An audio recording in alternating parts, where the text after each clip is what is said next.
Assalamualaikum warahmatullahi wabarakatuh. Innal hamdalillah nahmaduhu wa nasta'inuhu wa nastaghfiruh wa na'udzu billahi min syururi anfusina wa min sayyiati a'malina. May yahdihillahu fala mudhillalah wa may yudlil fala hadiyalah. Asyhadu an la ilaha illallah wahdahu la syarikalah wa asyhadu anna Muhammadan abduhu wa rasuluh.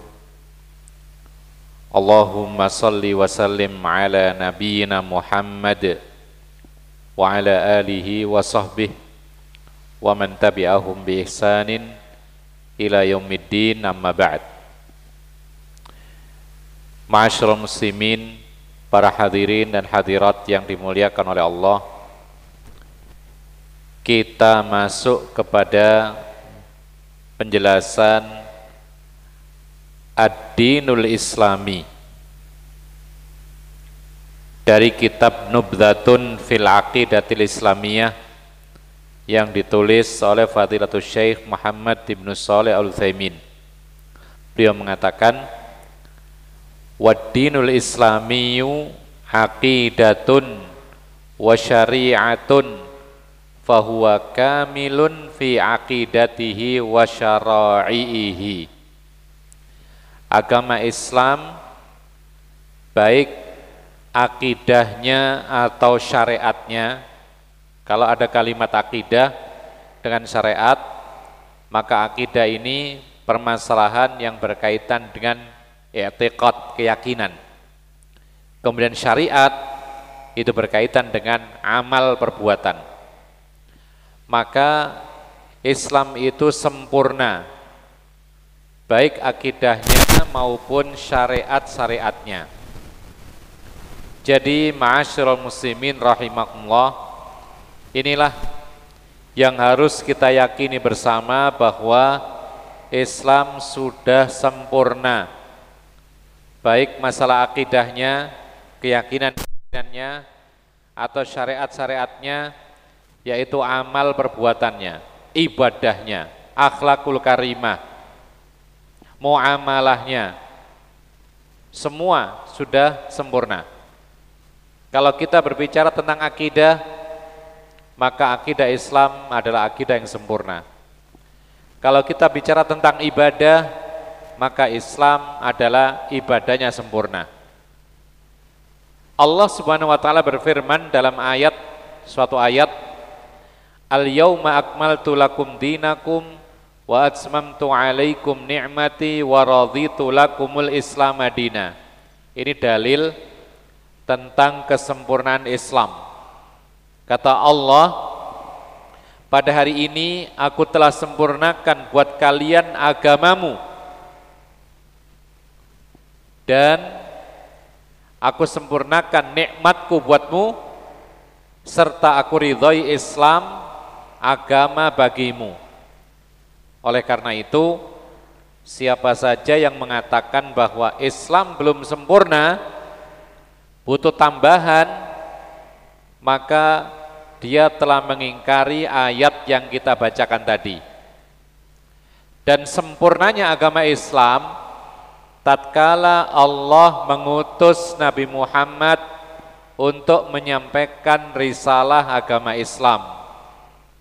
Oleh karena itu, kita perlu bersyukur atas anugerah Allah mengutus Nabi Muhammad SAW. Dan ini adalah nikmat yang paling besar, nikmat yang paling sempurna.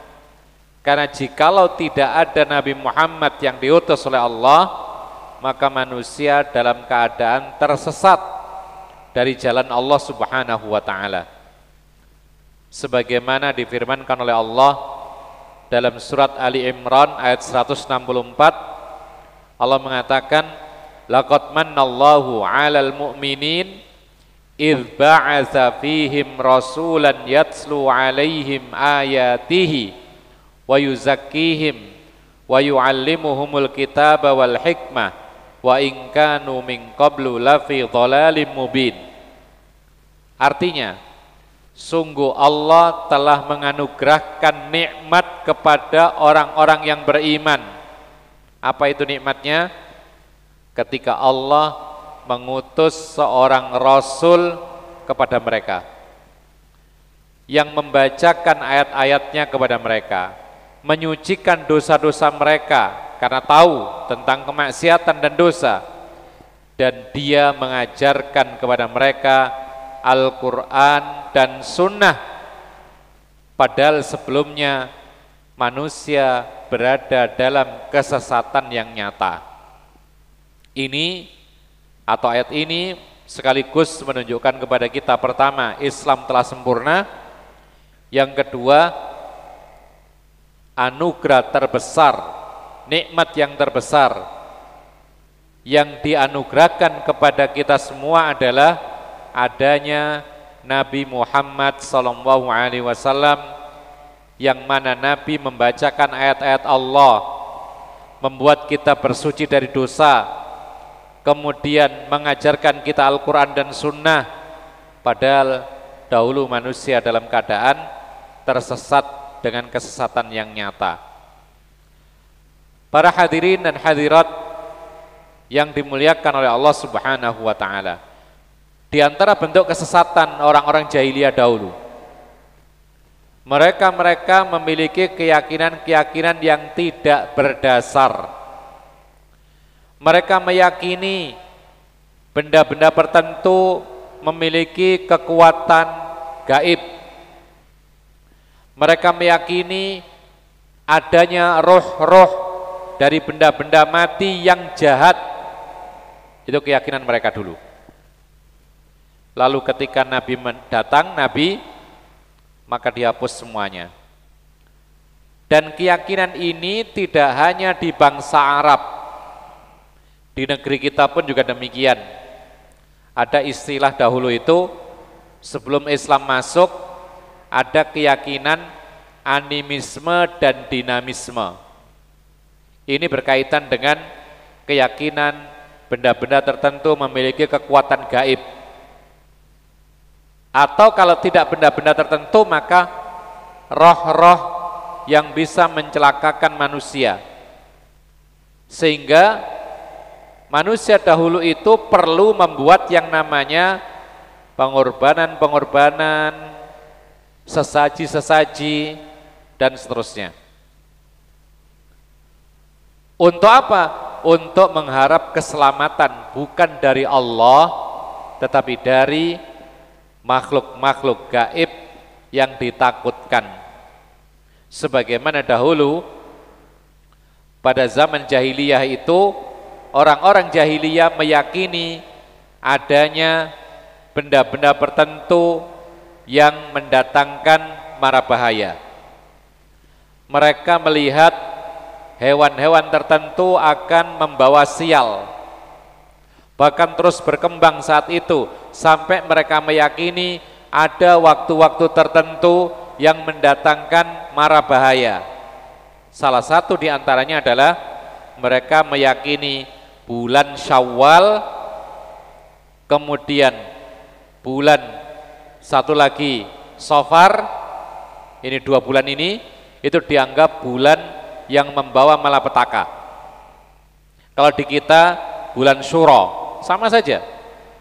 Di kita meyakini bahwasanya bulan Syuro itu adalah bulan yang penuh dengan kesialan, sehingga orang-orang di negeri kita dahulu tidak berani mengadakan acara-acara penting, tidak berani mengadakan akad nikah, tidak berani memulai usaha, tidak berani mengadakan perjalanan jauh, tidak berani pindah rumah padahal sudah waktunya pindah. Kenapa? Takut bulan itu adalah bulan sial. Bahkan hari ini masih ada sebagian umat Islam meyakini adanya bulan yang membawa malapetaka. Kita bisa buktikan sebagian daerah di tempat kita itu takut sekali mengadakan acara pernikahan ketika masuk bulan Muharram. Tapi mereka sebaliknya meyakini bulan yang membawa keberuntungan yaitu bulan Dzulhijjah yang dinamakan dengan bulan besar. Ini masih ada. Dan kita bisa melihat bagaimana banyaknya kaum muslimin mengadakan acara pernikahan, terop-terop dibuat di mana-mana, bahkan kadang-kadang dalam satu kampung itu ada 4 terop pada saat yang bersamaan di bulan besar, sampai tanggal terakhir bulan besar Dzulhijjah, setelah itu enggak ada sama sekali. Sebagian tempat demikian. Ini pertanda masih ada keyakinan pada bulan Muharram yang mereka kenal dengan bulan Syura itu adalah bulan sial. Maka mereka menghindari acara penting di bulan tersebut. Ini termasuk juga warisan jahiliyah dahulu. Kalau dahulu di zaman Rasulullah, orang-orang Arab dahulu meyakini bulan Syawal, bulan Safar itu bulan yang bahaya. Maka mereka menghindari acara-acara penting bulan itu. Ketika Rasul datang diutus oleh Allah, dihapus bulan-bulan sial tersebut. Rasulullah mengatakan tidak ada kesialan bulan Safar, juga tidak ada sial di bulan Syawal. Maka Rasulullah mempraktekkan dengan perintah Allah menikahi Aisyah pada bulan Syawal. Dan yang ditakutkan oleh orang-orang tidak terjadi. Maka pernikahan Rasulullah dengan Aisyah radhiyallahu anha menjadi pernikahan yang langgeng, menjadi pernikahan yang penuh berkah sampai wafat Rasulullah sallallahu alaihi wasallam.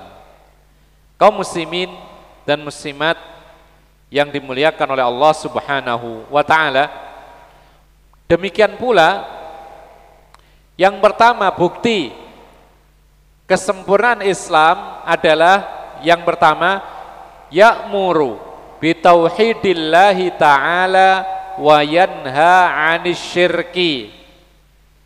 Kesempurnaan Islam diantaranya buktinya adalah Islam memerintahkan untuk mentauhidkan Allah dan melarang kesyirikan. Harus kita ketahui ikhwan fillah azakumullah, perintah Allah yang paling pertama dan yang paling utama adalah mentauhidkan Allah. Dan larangan yang paling pertama, paling utama adalah menyekutukan Allah. Ibadah yang paling besar yang menjadi tujuan Allah menciptakan manusia adalah mentauhidkan Allah. Dosa yang paling besar yang paling dimurka oleh Allah adalah kesyirikan. Oleh karena itu, ayat yang kita baca pertama tadi merupakan bukti kesempurnaan Islam. Kemudian Islam menjelaskan segala sesuatu apapun lengkap Islam ini.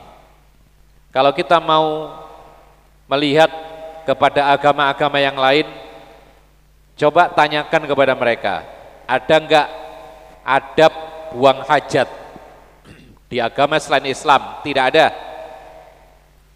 Tanyakan lagi kepada mereka, ada enggak dalam agama kalian selain Islam yaitu adab makan dan minum? Tidak ada, tidak selengkap Islam. Tanyakan kepada mereka juga, ada enggak dalam agama kalian yang bukan Islam bagaimana tata cara agar seorang itu tidur mendapatkan pahala? Islam mengajarkannya. Tanyakan lagi kepada mereka, adakah dalam agama kalian aturan bagaimana seseorang itu mendapatkan pahala ketika bersin, ketika menguap? Bahkan Islam telah mengajarkan kepada kita, orang yang terbangun di tengah malam itu ada adabnya. Orang masuk pasar ada adabnya. Orang masuk rumah ada adabnya. Ini semua menunjukkan kepada kita bahwa Islam adalah agama yang sempurna. Ikhwanna fiddin, azakumullah. Kalau Islam menjelaskan perkara-perkara detail seperti ini, bahkan para ulama juga mengatakan sampai bagaimana kita memakai alas kaki ada aturannya. Caranya bagaimana? Memakai dengan kaki kanan dahulu, ya, melepaskan dengan kiri dahulu. Sampai tentang memakai baju, melepas baju, semuanya ada aturannya. Makanya beruntung bagi orang-orang yang belajar agama. Beruntung. Kenapa? Karena semua gerak-geriknya itu ada ilmunya. Maka setiap kali dia melakukan gerak-gerik apapun, dia mengetahui ilmunya bahwa itu adalah ada doanya, ada adabnya, maka dia mendapatkan pahala. Kita minum. Orang yang nggak ngerti minum gitu saja, dia tidak dapat pahala apa-apa, dia dapat lega, haus hilang, itu saja. Tapi kalau orang yang belajar agama, minum ini berpahala. Pertama dia minum dengan mengucap bismillah, dapat pahala. Kemudian meneguk sekali tegukan, dikeluarkan, maksudnya dijauhkan dari mulut, bernafas di luar gelas, dapat pahala. Minum lagi, mengucap bismillah, kemudian setelah selesai, demikian seterusnya, terus menerus dapat pahala. Jadi ma'asyiral muslimin rahimakumullah, kalau Islam menjelaskan yang detail-detail ini, adabnya, bagaimana caranya, maka mustahil tentang masalah tauhid kemudian tidak diajarkan, pasti dijelaskan. Oleh karena itu Rasulullah pernah mengatakan, man kana akhiru kalamihi la ilaha illallah khalisan min qalbihi dakhalal jannah. Barang siapa ucapan terakhirnya sebelum mati yaitu dengan la ilaha illallah, betul-betul tulus dari hatinya, maka dia akan masuk surga.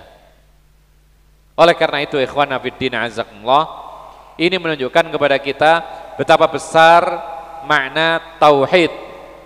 Itu pintu pembuka kita masuk surga. Ada jaminan dari Allah Subhanahu wa taala, siapa yang mengucapkan kalimat ini maka ini adalah pintu masuk Islam. Itu pintu surga. Tapi ingat, tidak cukup kita mengucapkan asyhadu alla ilaha illallah wa asyhadu anna muhammadar rasulullah lalu kemudian kita melakukan pembatal-pembatalnya. Karena segala sesuatu itu ada pembatalnya. Seorang menikah ada pembatalnya, perceraian misalnya, ya. Seorang sholat ada pembatalnya, misalnya apa? Keluar angin. Orang puasa ada pembatalnya, apa itu? Makan dengan sengaja. Wudhu ada pembatalnya, dan seterusnya. Demikian pula tauhidnya seseorang itu ada pembatalnya. Apa pembatalnya? Pembatal tauhid yang paling besar adalah kesyirikan, yaitu menyekutukan Allah Subhanahu wa taala. Oleh karena itu, dosa besar yang paling besar adalah menyekutukan Allah. Allah mengatakan, innallaha la yaghfiru ayyushraka bihi wa yaghfiru ma duna dzalika liman yasha. Sesungguhnya Allah tidak akan mengampuni dosa kesyirikan, tidak diampuni oleh Allah. Tapi Allah akan mengampuni dosa selain kesyirikan kalau Allah mau. Hati-hati dengan kesyirikan, sekecil apapun. Karena kalau kita mati dalam keadaan belum taubat dari kesyirikan, kita tidak akan masuk surga selama-lamanya. Bahkan Allah mengatakan dalam ayat yang lain, innahu may yusyrik billah faqad harramallahu alaihil jannah.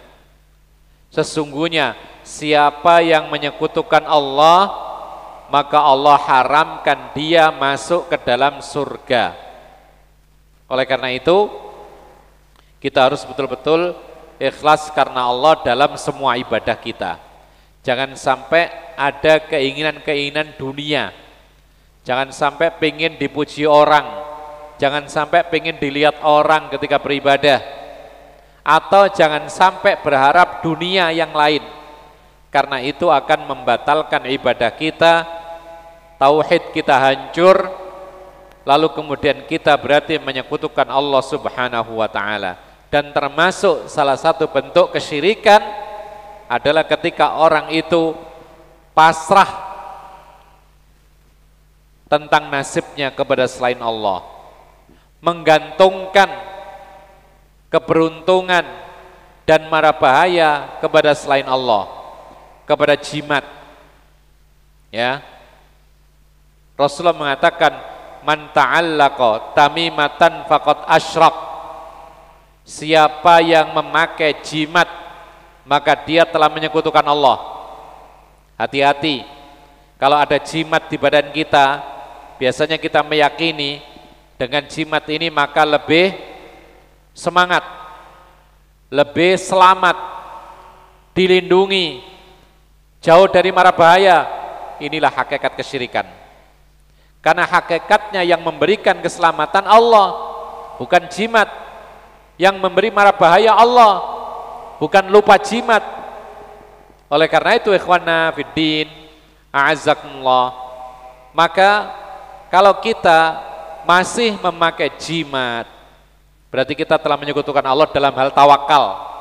Kita pasrah nasib kita kepada cincin kita misalnya.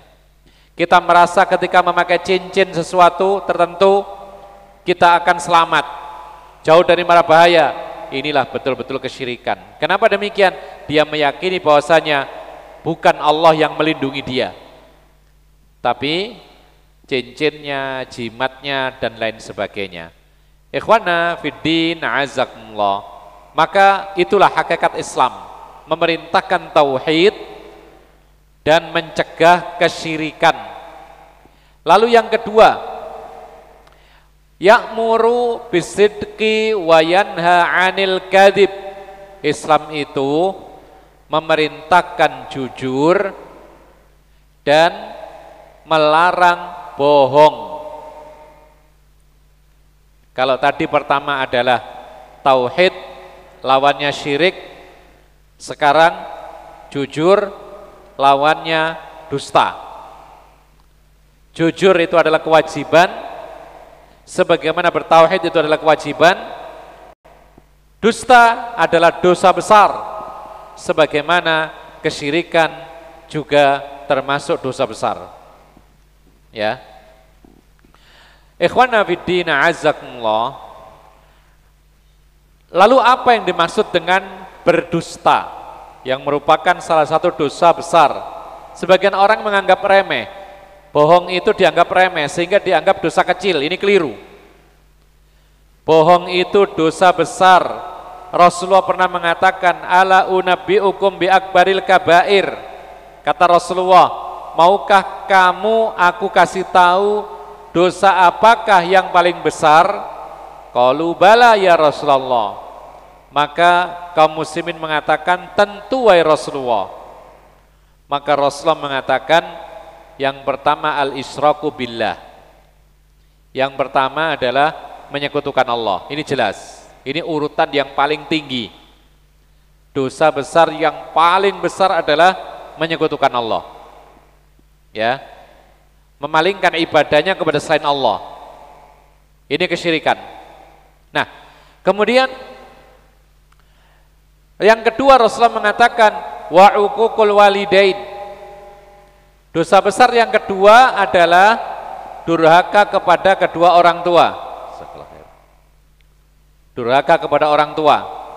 Ini dosa besar yang paling besar nomor 2. Lalu yang ketiga kata Rasulullah, wa syahadatuz zuri wa qauluz zuri.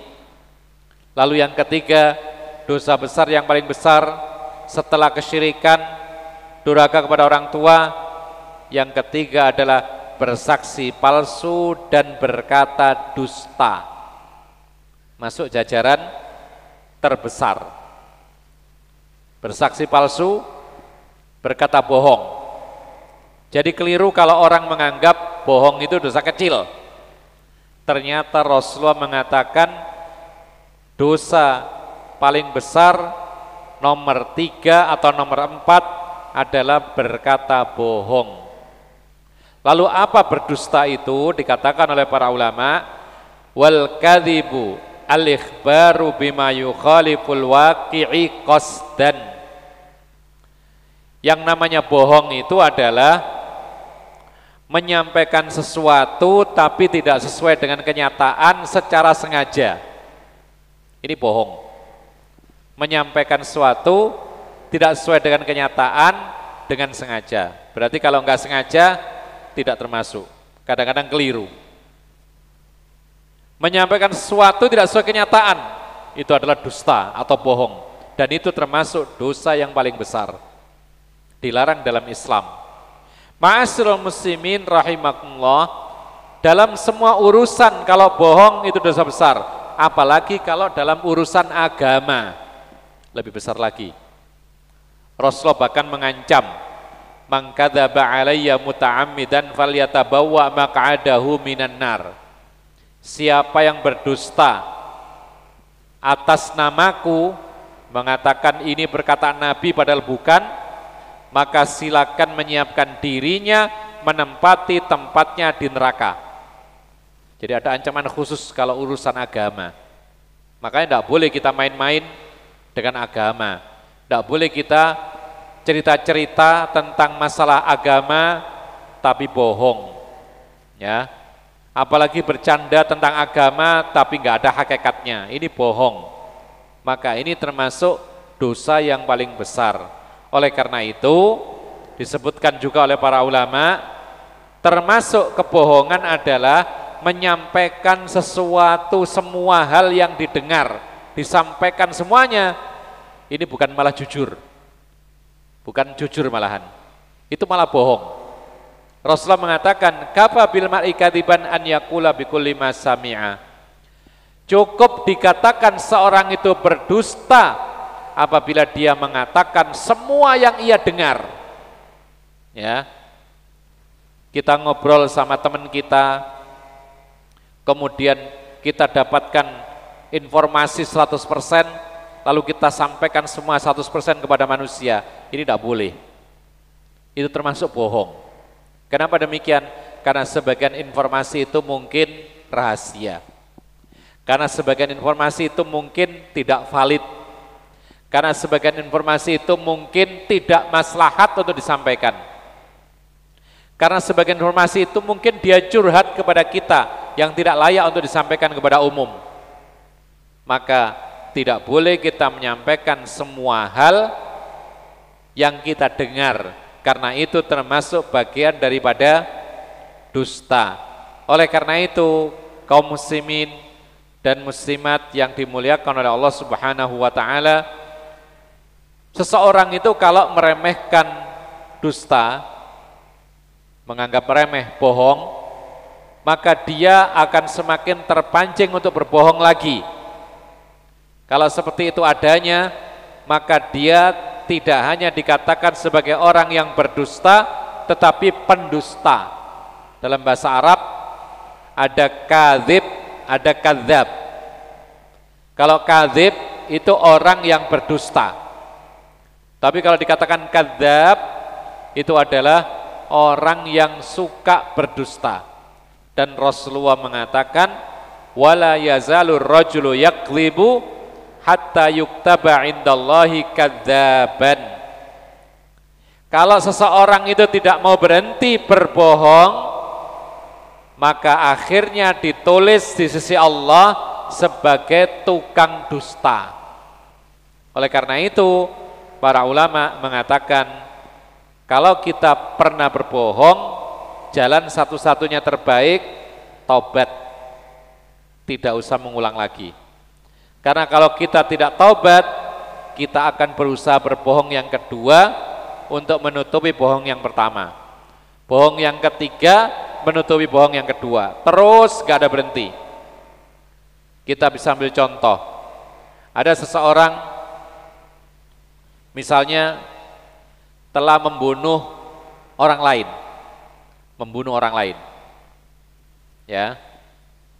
Kemudian dia ditangkap, dicurigai, diinterogasi, lalu ditanya oleh pihak yang berwenang, apakah benar kamu telah membunuh si fulan? Maka dia diuji kejujurannya. Kalau dia mengatakan benar, dia taubat, dia menanggung risiko hukuman, selesai. Dan dia tidak akan berbohong lagi. Tapi kalau dia mengatakan dengan bohong satu kali saja tidak, padahal dia membunuh, dia mengatakan tidak ketika ditanya, ini bohong pertama. Maka dia ketika ditanya dengan pertanyaan berikutnya, dia akan berbohong, terus berbohong, dan terus berbohong untuk menutupi kebohongan sebelumnya. Ketika ditanya, apakah kamu membunuh si fulan? Dia mengatakan tidak, padahal membunuh. Ditanya lagi, pada saat terjadi pembunuhan, kamu di mana? Dia berbohong lagi. Dia akan mengatakan, oh saya tidak di tempat, padahal di tempat. Ditanya lagi, kamu lagi ngapain? Padahal saat itu dia membunuh. Dia mengatakan saya tidur, bohong lagi. Ya. Kalau ditanya lagi, kamu tinggal dengan siapa saat itu? Disebutkan dengan anak dan istri, padahal tidak. Terus dia berbohong, maka seorang yang berbohong sekali tidak segera bertaubat, maka dia akan menjadi tukang bohong atau tukang dusta. Hati-hati dengan kebohongan, dan itu salah satu hukuman Allah kepada orang yang berbohong dan tidak mau taubat. Ma'asyiral muslimin rahimakumullah, demikian pula berbohong itu dilarang dan termasuk dosa besar meskipun bergurau. Nah, ini kadang-kadang orang menganggap remeh, guyon, tapi bohong, maka ini termasuk gak boleh. Rasulullah sendiri mengatakan dalam sebuah hadis, wailun lilladzi yakdzibu liyudhika bihi julasa'ahu. Celaka, kata Nabi SAW, orang yang berbohong untuk membuat orang lain tertawa. Bohong, cerita begini, oh saya kemarin ketemu Pak Presiden, ya, padahal tidak, lalu ketawa orang, bohong, termasuk dosa besar. Oh kemarin saya pergi ke Jakarta, lalu ketemu menteri ini, menteri itu, lalu begini, lalu membuat orang ketawa, ini pun juga tidak benar. Ini termasuk dosa besar. Ya, jadi ikhwan fiddin azakumullah, bohong itu tidak ada rukhsah keringanan. Ya, meskipun main-main tidak boleh, tapi dalam Islam ada 3 saja yang diberikan keringanan. Boleh berbohong dalam 3 hal. Yang pertama, bohong untuk mendamaikan perselisihan orang lain. Ada 2 pihak bertikai, lalu kita menjadi mediator, mendamaikan, kita berbohong. Misalnya kita kirim hadiah, A, B bertikai, lalu saya kirim hadiah ke A, saya katakan ini dari B, kita kirim hadiah ke B, saya katakan ini dari A, lalu mereka damai. Bohong kita boleh. Yang kedua dalam peperangan, karena memang peperangan itu adalah tipu muslihat. Boleh pura-pura menyerang, pura-pura mundur, tapi tiba-tiba menyerang. Ini dilakukan oleh Nabi SAW. Ya, boleh. Lalu yang ketiga, suami berbicara bohong kepada istrinya atau istri berbohong kepada suaminya, ini juga boleh. Tapi ingat, bukan masalah yang berkaitan dengan hak dan kewajiban. Bukan. Tapi masalah bohong suami istri ini adalah bohong mengungkapkan sesuatu yang tidak ada hakikatnya untuk menguatkan keharmonisan rumah tangganya. Itu maksudnya. Bukan bohong, oh ternyata kemana pergi kok nginep tidak pulang, oh yang lembur, padahal kawin lagi misalnya. Ini tidak boleh dalam Islam. Ini bohong istri. Yang boleh bohong itu suami istri itu adalah suami mengungkapkan sesuatu untuk istrinya padahal nggak ada hakikatnya. Tujuannya adalah untuk menguatkan yaitu keharmonisan rumah tangganya. Memuji berlebihan istrinya. Istri memuji suaminya berlebihan. Boleh. Ya. Kadang-kadang suami kerja di jalan susah sekali. Ditanya istrinya, "Capek, Mas?" "Oh, enggak," padahal capek. Agar supaya apa? Agar supaya istri tetap senang dengan suaminya. Boleh seperti ini. Istri juga ditanya, "Seharian enggak capek apa? Kerja di rumah?" "Enggak," padahal capek. Boleh seperti ini. Ya. Tapi kalau bohong untuk menghindarkan kewajiban suami atau menghindarkan kewajiban istri kepada suami, maka ini tetap haram. Ya. Tetap haram, tidak boleh. Ma'asyiral muslimin rahimakumullah, maka sebagai pelengkap pembahasan jujur dan dusta ini, maka ada beberapa poin yang disebutkan akibat daripada jujur dan dusta. Apa saja akibatnya? Maka kita katakan yang pertama, seorang yang jujur maka dia mendapatkan jalan kemudahan masuk surga. Sementara orang yang dusta maka dia mendapatkan jalan untuk masuk ke dalam neraka. Makanya Rasulullah mengatakan dalam sebuah hadis, "Man yadmanuli ma baina lihyaihi wa ma baina fakhidhaihi azman lahul jannah." Kata Nabi SAW, barang siapa bisa menjaga antara kedua bibirnya dan antara kedua pahanya, maksudnya kemaluannya, maka pasti aku jamin surga bagi dia. Rawal Bukhari. Hadis ini menunjukkan kepada kita, siapa yang bisa menjaga lisan, tidak bohong, dan siapa yang bisa menjaga kemaluannya, menjaga kehormatannya, maka jaminan surga. Kalau jujur dan menjaga kehormatan.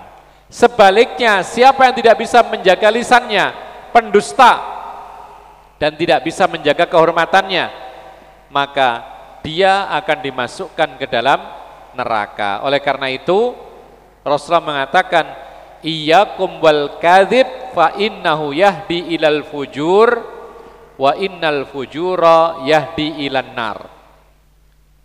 Waspadalah kamu dari sifat bohong, karena kebohongan itu mengantarkan kepada perbuatan keji dan mengantarkan kepada masuk neraka. Jadi yang pertama kita katakan bahwasanya orang yang jujur masuk surga. Orang yang pendusta akan masuk neraka. Lalu yang kedua, yaitu orang yang jujur, ucapannya jujur, maka Allah akan menghapus dosa-dosanya. Ya. Allah Subhanahu wa taala berfirman,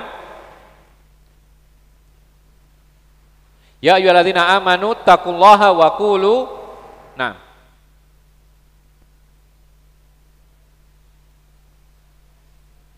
Baik, yang kedua adalah orang yang jujur maka dosanya akan dihapus.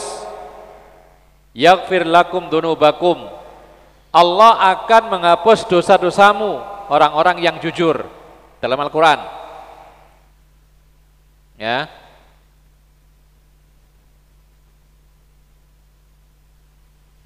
Ya ayyuhalladzina amanu taqullaha wa qulu qaulan sadida.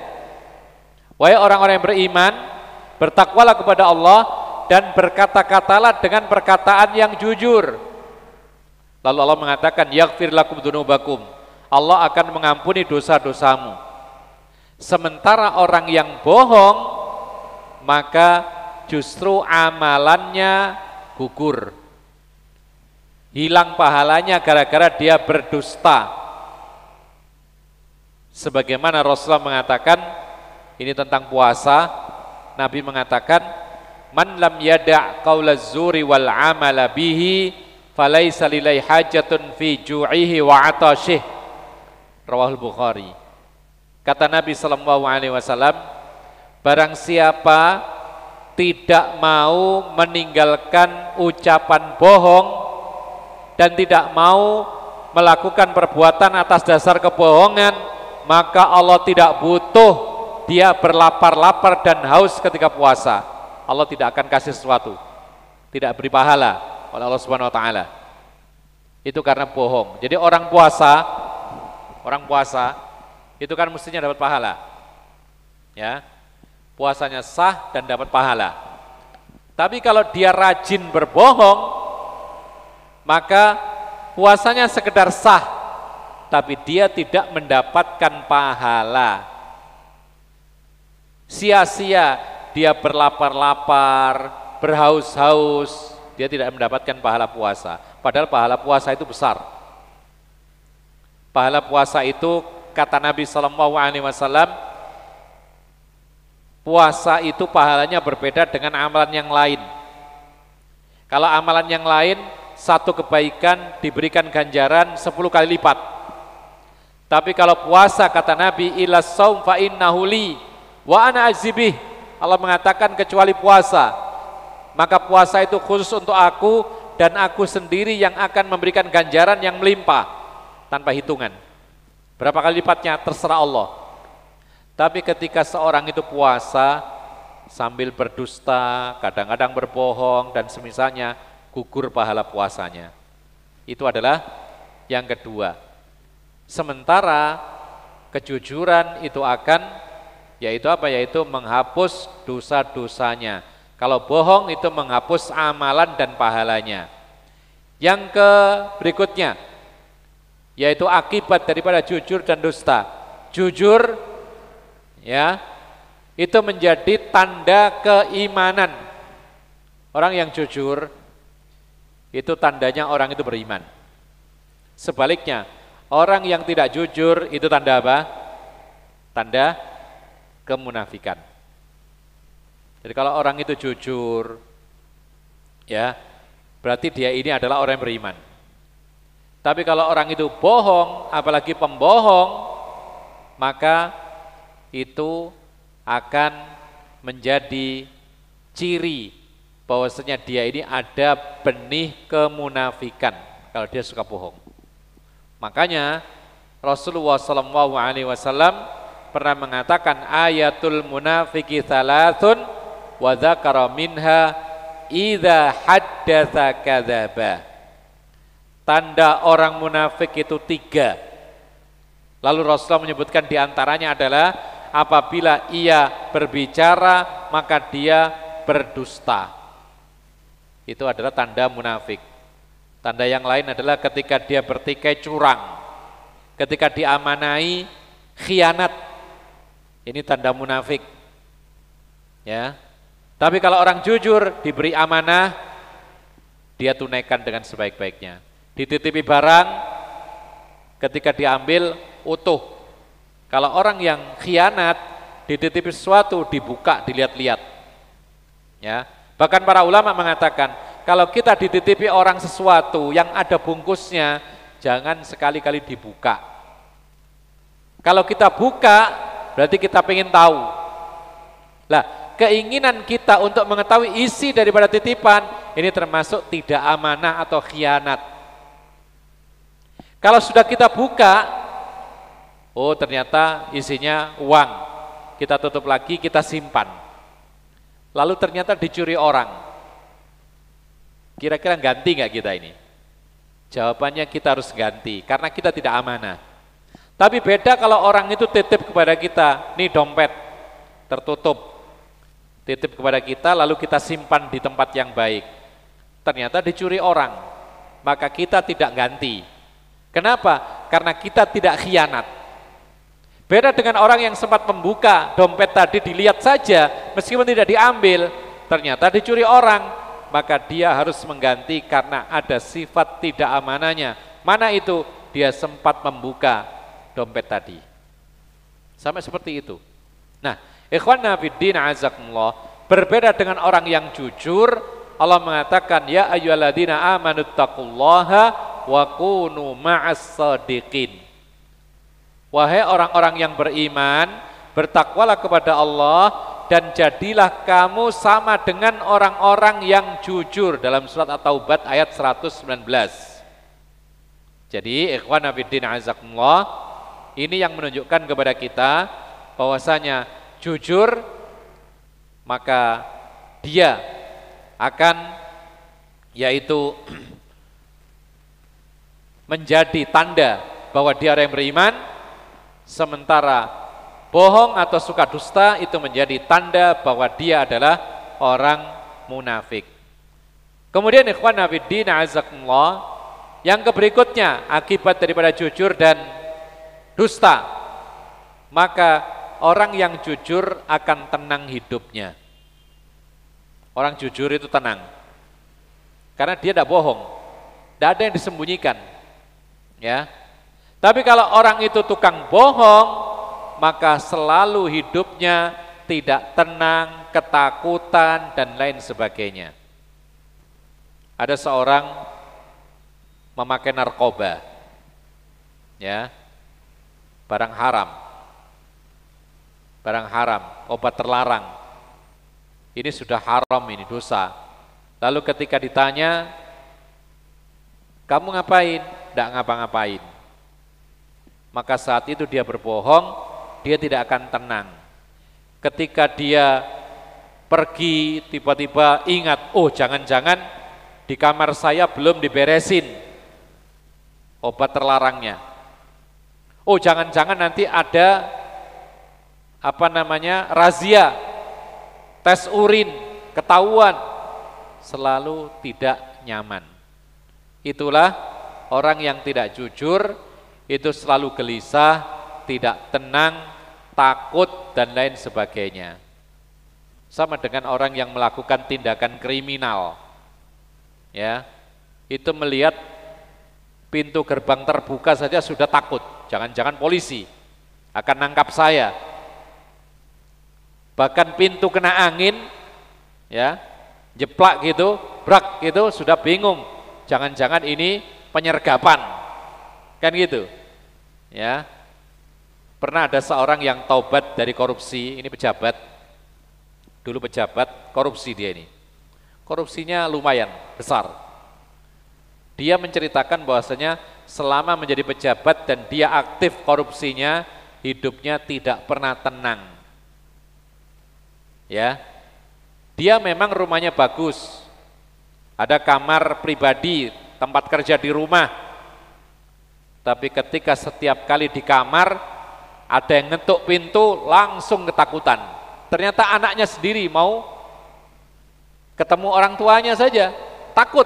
Jangan-jangan ada penyergapan, jangan-jangan ada OTT dan lain sebagainya. Ketika mau keluar rumah, takut, tengok kanan, tengok kiri, jangan-jangan ada intel, ya. Ketika di kantor apalagi, dia berusaha menyembunyikan apa saja yang ada kaitannya dengan korupsinya.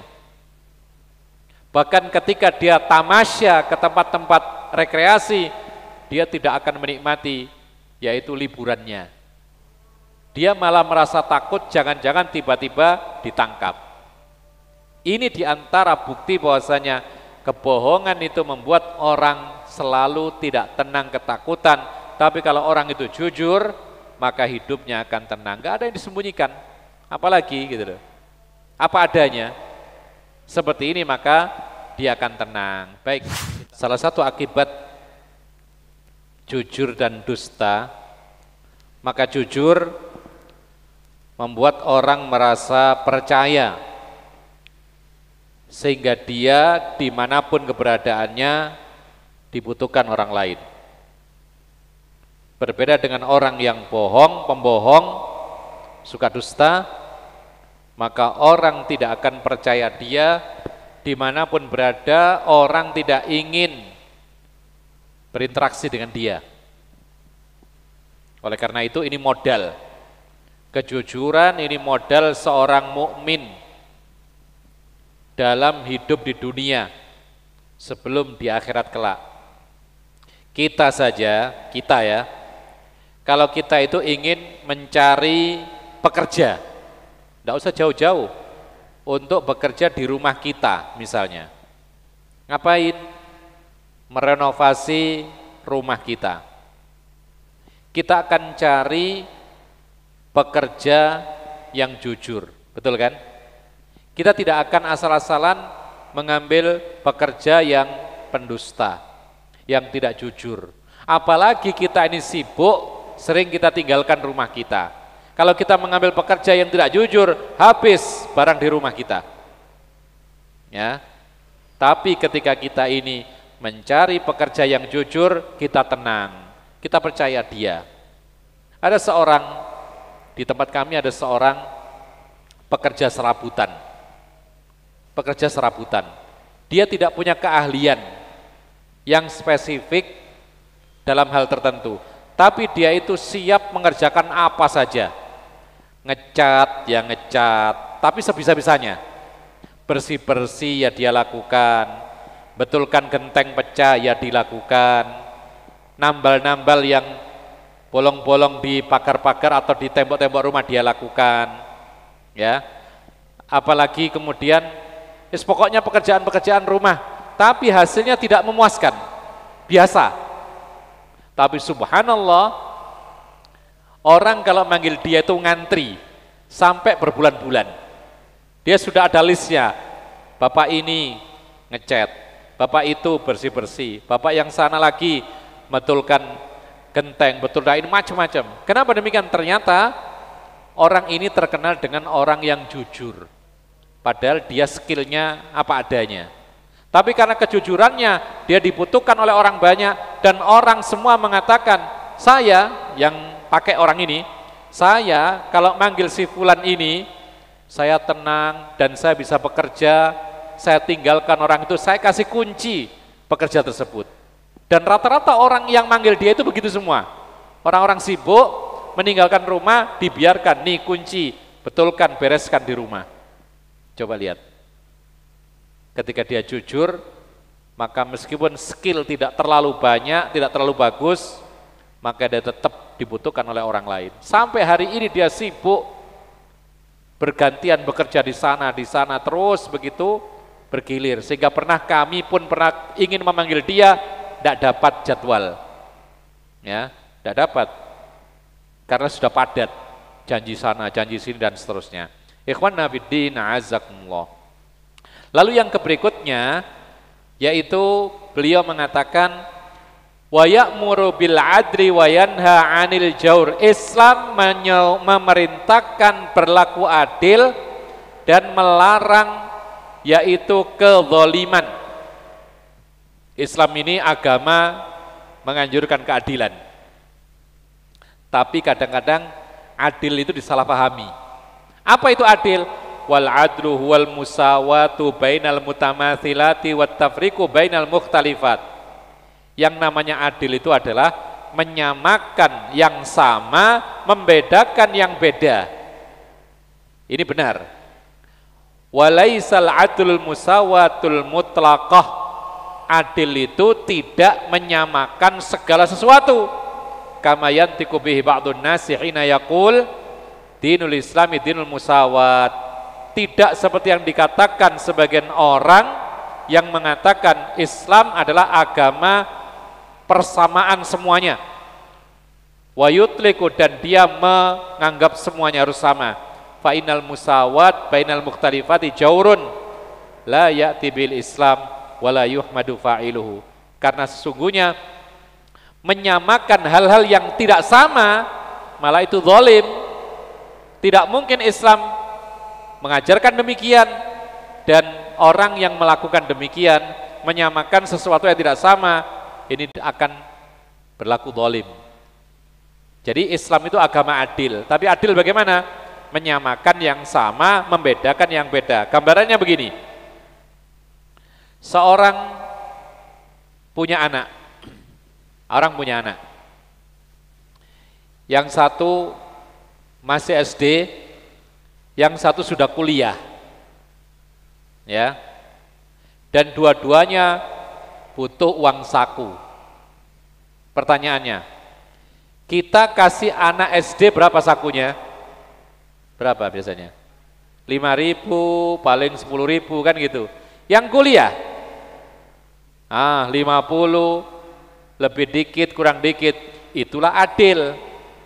Karena kebutuhan anak SD dengan anak kuliah berbeda. Kalau kita samakan harus adil. Anak SD 50, anak kuliah 50, ini malah zalim. Islam mengajarkan keadilan, memperlakukan sama bagi yang sama, membedakan bagi yang beda. Ya. Baik, sekarang gini. Orang tua kaya, alhamdulillah, punya anak 3, ya, nafkah beres sudah, sesuai dengan kebutuhan beres. Karena punya lebih harta, anak pertama dikasih rumah. Harganya berapa harga rumah? Hah? Yang standar berapa? 300 dapat? Ya, 300 juta dikasih rumah. Yang kedua tidak dikasih. Yang ketiga dikasih motor, sepeda motor. Maka seperti ini tidak adil. Kenapa demikian? Kalau dalam urusan pemberian selain nafkah dalam Islam harus sama, tidak boleh beda. Beda lagi dengan nafkah tadi, uang saku ini nafkah. Tapi kalau pemberian di luar nafkah itu harus rata. Satu rumah, yang lain rumah, yang lain juga rumah. Kalau enggak mau rumah, nominalnya sama. Dan itu pernah terjadi pada zaman Rasulullah. Seorang Nu'man bin Bashir itu dikasih kebun kurma sama bapaknya namanya Bashir. Lalu ibunya enggak terima, datang kepada Rasulullah lapor, maka Rasulullah marah. Rasulullah mengatakan, apakah kamu kasih anak yang lain seperti itu? Bashir mengatakan, tidak wahai Rasulullah. Rasulullah mengatakan, ittaqullaha wa'dilu baina auladikum. Takutlah kamu kepada Allah, kamu harus adil. Dalam urusan pemberian hibah kepada anak harus sama. Bahkan para ulama mengatakan hikmahnya, kenapa kalau kita kasih hibah kepada anak harus rata sama? Kalau tidak, maka itu sebab 2 hal. Sebab anak itu tidak rukun, ya. Kalau kita kasih yang satu, yang lain enggak. Yang kedua, itu sebab anak tidak berbakti kepada orang tua. Makanya para ulama memberikan peringatan keras kepada orang tua yang baik, di awalnya baik, di penghujung umurnya dia berwasiat, rumah ini untuk anak yang pertama. Boleh nggak seperti itu? Hah? Perhatikan, orang ini baik, dari awal baik, punya anak 3, lalu ketika masa hidup baik, di penghujung umurnya sebelum mati dia wasiat, karena nggak punya warisan lagi kecuali rumah. Dia mengatakan rumah ini harus diberikan kepada anak yang nomor 1, nomor 2, nomor 3 nggak dapat. Boleh nggak? Nggak boleh, ini namanya zalim. Di akhir hayatnya dia melakukan kezaliman, yaitu apa? Tidak adil kepada anaknya. Karena apa? Karena ini mestinya dibagi kepada ahli waris. Kalau mau hibah di masa-masa dia sehat, bukan ketika mau mati. Kalau sudah mau mati, ini jatuhnya adalah wasiat, ya. Dan wasiat itu tempatnya bukan kepada ahli waris, karena ahli waris itu dapat bagian harta warisan.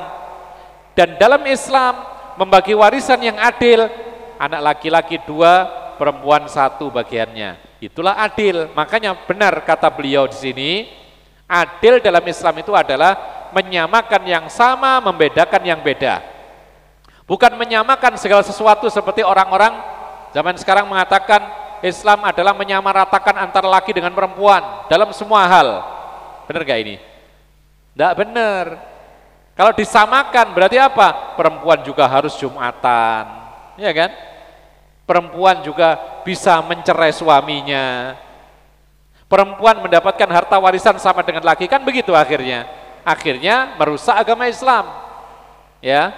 Tapi kita katakan adil dalam Islam itu adalah menyamakan hal-hal yang memang sama, membedakan hal-hal yang memang berbeda. Itulah adil dalam Islam. Ikhwana fiddin azakumullah. Oleh karena itu dalam masalah jenis kelamin laki dan perempuan ada yang dibedakan.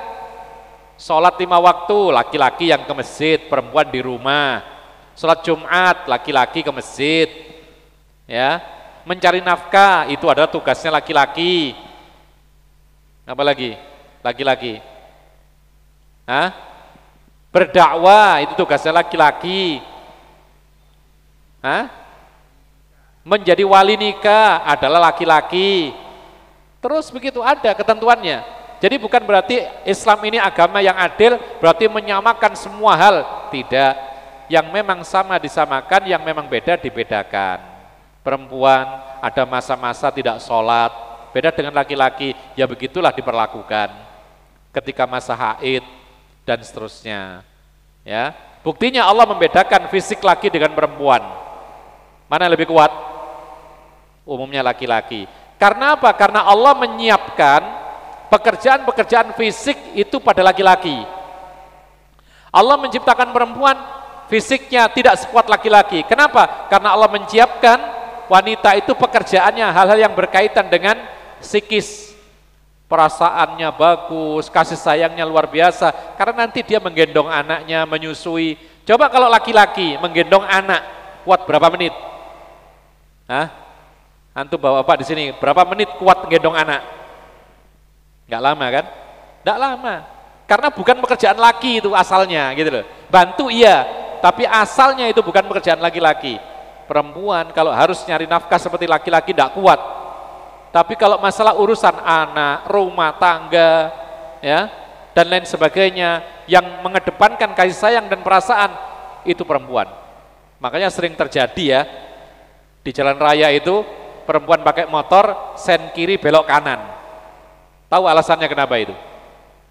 Ratingnya kiri tapi belok kanan, pikirannya sudah kacau. Mestinya dia di rumah, lalu dia dituntut untuk mengerjakan pekerjaan-pekerjaan di luar rumah. Nggak kuat dia. Maka dia ratingnya ngiri belok kanan. Yang lebih parah lagi, rating kiri nggak belok kanan malah berhenti. Ditumbur dari belakang. Iya kan? Nah, ikhwan fillah semua, itulah Islam. Mengajarkan kepada kita berlaku adil. Adil itu adalah menyamakan segala hal yang sama, membedakan segala hal yang berbeda, diperlakukan sebaik-baiknya. Ini yang bisa kita sampaikan, mudah-mudahan bermanfaat. Apabila ada yang bertanya, nggih.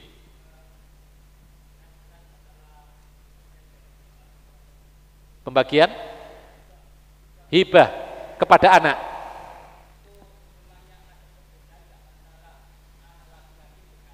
Perempuan. Ya, ada pertanyaan.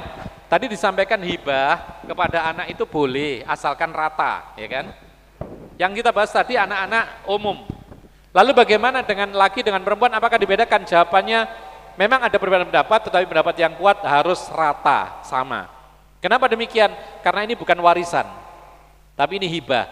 Dan kisahnya Nu'man bin Bashir tadi, Rasulullah mengatakan, apakah kamu kasih semua anakmu?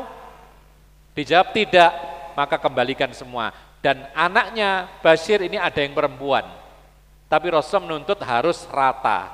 Berarti kalau untuk hibah kepada anak harus sama antara laki dengan perempuan. Yang dibedakan itu adalah warisan, laki-laki 2, perempuan 1. Yang dibedakan lagi adalah masalah nafkah, disesuaikan dengan kebutuhan. Anak laki dengan perempuan kebutuhannya sama enggak? Laki dengan perempuan nafkahnya sama enggak? Laki-laki, anak laki dengan anak perempuan, kebutuhan nafkahnya sama atau tidak? Tidak. Lebih banyak mana? Lebih banyak anak perempuan atau laki? Perempuan apanya? Banyak. Hah? Laki atau perempuan? Dalam satu sisi kadang-kadang lebih banyak perempuan, pakaian, ya kan? Kemudian alat-alat kecantikan, kan itu butuh itu. Laki-laki tidak pakai, nggak ada make up, nggak ada pakai rok, baju satu setel beres kan gitu. Berarti di sini adil dalam Islam memperlakukan anak dalam nafkah berbeda antara laki dengan perempuan, disesuaikan dengan kebutuhan. Ya, Allahu alam. Dan ini yang bisa kita sampaikan, mudah-mudahan bermanfaat. Ya.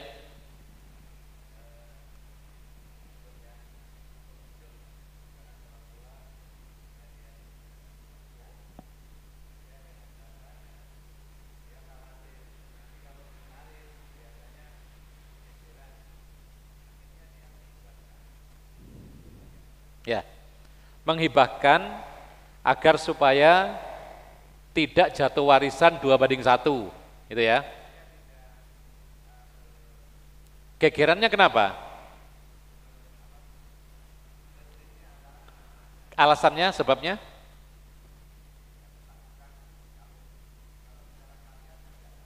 Oh, berarti tidak paham. Ya, karena nggak paham itu gegeran. Yang perempuan tidak terima karena bagiannya cuma satu, laki-laki 2. Nah seperti ini, bagaimana solusinya? Maka solusinya adalah anak-anak diajarkan tentang hukum agama Islam, diajarkan kepada mereka. Ya, itu karena nggak paham aja. Jadi sejak dini anak-anak kecil kita ini diajarkan tentang hukum Allah membagi warisan itu. Kalau anak laki beda dengan perempuan, itu hukum Allah, dan Allah mengatakan faridhatan minallah, kewajiban dari Allah yang harus diterapkan. Nah sekarang bagaimana kalau kita daripada mereka memang belum siap ya, daripada ribut kemudian kita hibahkan. Kalau hibah itu niatnya menghindari hukum warisan, maka ini tidak boleh. Tapi kalau hibah mungkin tetap ada warisan ya, tapi dihibahi sekian, lalu tetap ada warisannya, maka ini boleh. Yang penting tidak ada niatan menghibahkan kepada anak ini barang harta ini, tidak ada niatan untuk menghindari hukum warisan, karena ini adalah hukum Allah Subhanahu wa taala. Allahu a'lam. Baik, ini yang bisa kita sampaikan, mudah-mudahan bermanfaat. Wa akhiru da'wana alhamdulillahirabbil alamin. Wassallallahu ala nabiyina Muhammad wa ala alihi washabbihi ajmain. Subhanakallahumma bihamdika asyhadu an la ilaha illa anta astaghfiruka wa atubu ilaik. Assalamualaikum warahmatullahi wabarakatuh.